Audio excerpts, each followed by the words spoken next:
안녕하세요. 부동산 개발업 현업 중인 위시리치입니다. 오늘은 강서구 아파트값이 오를 수밖에 없는 이유 3가지 알려드리겠습니다. 어떻게 해서 입지가 되는지 법적인 근거를 통해서 알려드리도록 하겠습니다. 영상 끝까지 시청해 주시면 앞으로 어떤 원리로 투자를 해야 되는지 가져가실 수 있을 것입니다. 강서구 예전에 마곡 강역 중심에 있는 원그로브 갔다 왔잖아요. 네. 거기가 지금 준공이 되면서 많은 사람들이 그곳에서 이제 약속 장소를 잡고 식사를 하고 정말 문화 공간이 됐거든요. 그전에는 마곡 원그로브 관련 글을 쓰면은 조롱의 댓글이 달렸어요. 거기 개발해봤자 기업들이 들어오겠냐? 국민연금에서 제대로 운영을 하겠냐? 이런 식으로 공실이 날 것이다. 이렇게 걱정해 주시는 분들이 많았거든요. 그런데 지금 마곡 원그로브가 준공이 되고 주변에 롯데캐슬 루에스트, 럭셔리 실버타운, VL 루에스트 아시죠? 그리고 주변에 강서구청도 신축 공사를 하고 있고 그렇게 도시 계획을 통해서 입지화가 된 거잖아요.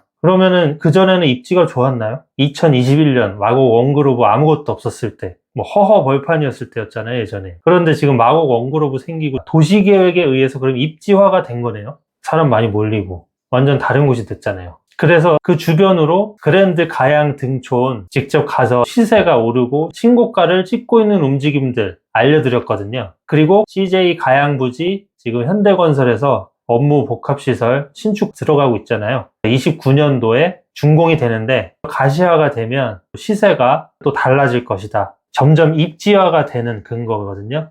먼저 첫 번째로 마곡광역 중심지 알려드렸고, 두 번째 강서지구 중심지가 있거든요. 거기는 어디냐면 지금 신축으로 하는 마곡역 근처 말고요. 기존에 강서구청이 있는 곳이 있어요. 강서구청 교차로 사거리 이 부근으로 해서 강서지구 중심이 있거든요. 가양역 9호선에서 남측으로 내려가면 대장홍대선 강서구청역이 새로 생기는데 그 일대도 이미 상업지역 개발이 활발하게 돼 있거든요. 상업지역이 평당 5천만 원대, 디벨로퍼가 그 부지를 매입을 해서 8층짜리, 10층짜리 상업지역의 저층 노후 건물을 18층까지 올리는 그런 개발 사례들이 나왔어요. 그러니까 땅값이 그렇게 올라간 것이고요. 그리고 그곳에 가양 두산 2구라고 근래에 준공이 된 상업지역 아파트가 있거든요. 원래는 세림 연립주택이라고 연립주택과 주변 단독 다가구 이런 것들이 모여서 개발이 된 사례예요. 그리고 그 주변으로 또 2016년도에 상업지역 빌딩이 새로 개발이 되면서 2019년도에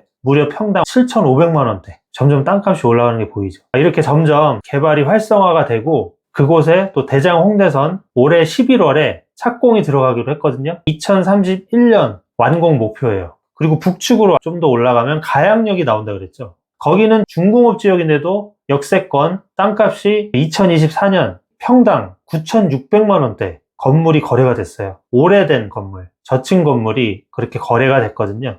그 주변에는 이미 12층짜리 390% 중공업 지역 용적률 거의 꽉 채운 개발 사례가 나왔거든요. 또 그렇게 개발을 할 수도 있고 필지가 좀 작은 대신에 그 주변에 오래된 건물이 있거든요. 그거랑 합의를 해서 같이 개발을 할 수도 있는 거예요. 가양 역세권, 중공업 지역 땅값이 또 올랐죠. 가양 주공아파트 근처거든요. 마지막 세 번째로 말씀드리는 게 공항로 지구 단위 계획구역이라고 있어요. 그곳이 어디냐면 아까 가양역에서 내려가면 강서 지구 중심이라고 했잖아요. 가로로 서쪽으로 쭉 가면은 발산역이 나와요. 5호선. 거기가 또 마곡 강역 중심, 마곡 일반 3단이에요. 그 라인으로 쭉 이어지는 공항로 지구 단위 계획구역이 있는데 그곳에 개발 사례들이 나오고 있고 최근에 또 핀셋 규제 완화 소식이 나왔어요. 규제 완화가 되면 땅값이 올라간다 그랬잖아요. 서울시에서 2025년 1월에 지구 단위 계획구역 내 상업지역 그리고 준주거지역 주상복합 개발을 할 때 비주거 시설을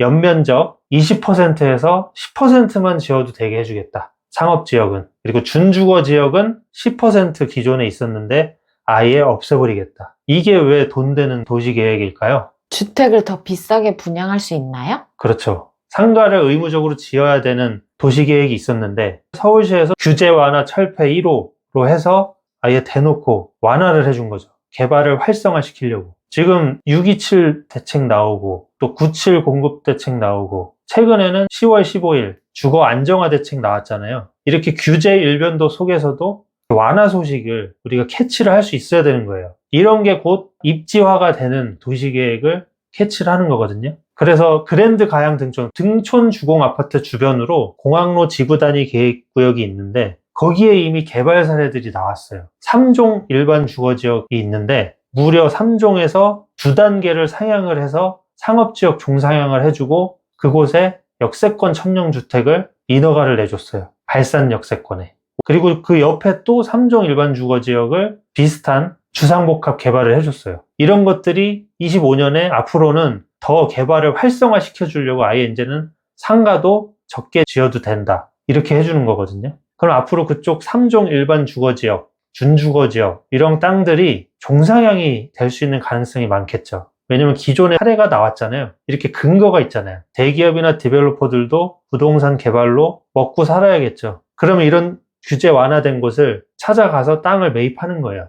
이미 2018년, 19년, 21년 이런 식으로 해서 계속 그쪽 주변 땅을 매입을 하고 있거든요. 저기 멀리 같은 강서구지만 등촌 역세권에도 다 매입을 해서 그런 식으로 땅값이 평당 1억 4천까지도 올라갔어요. 그런 땅값들이 이어져서 영향을 끼치겠죠, 이렇게. 평당 7천만 원도 나오고 5천만 원대도 나오고. 그래서 그곳의 땅값이 종상향 개발된 곳 평당 5,800만 원대가 나왔어요.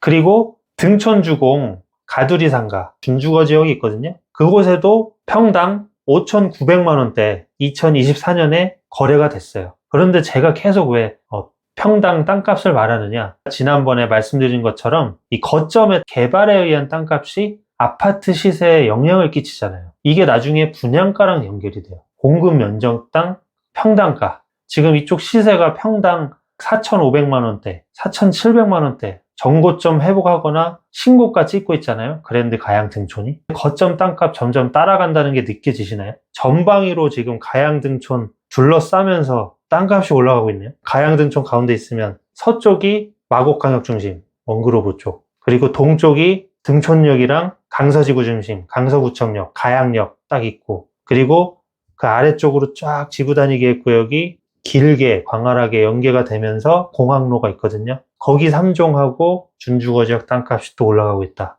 그려지나요, 머릿속으로?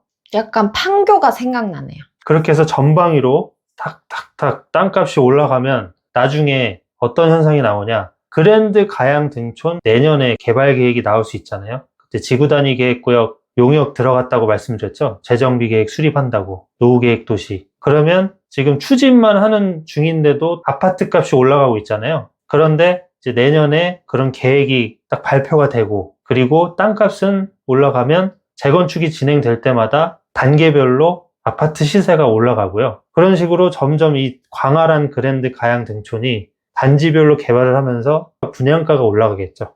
그리고 신축이 진행되면 주변에 재건축이 진행되면서 시세가 또 따라서 올라갈 수 있는 확률이 높아지겠죠. 이런 식으로 강서구의 도시계획으로 인한 시세 상승, 입지화가 되는 과정 말씀드려봤습니다. 앞으로 이런 규제 완화 도시계획을 근거로 해서 입지화가 되는 과정, 입지화가 되기 전에 선점하는 방법들 알려드리도록 하겠습니다. 감사합니다. 감사합니다. 구독, 좋아요, 알람 설정.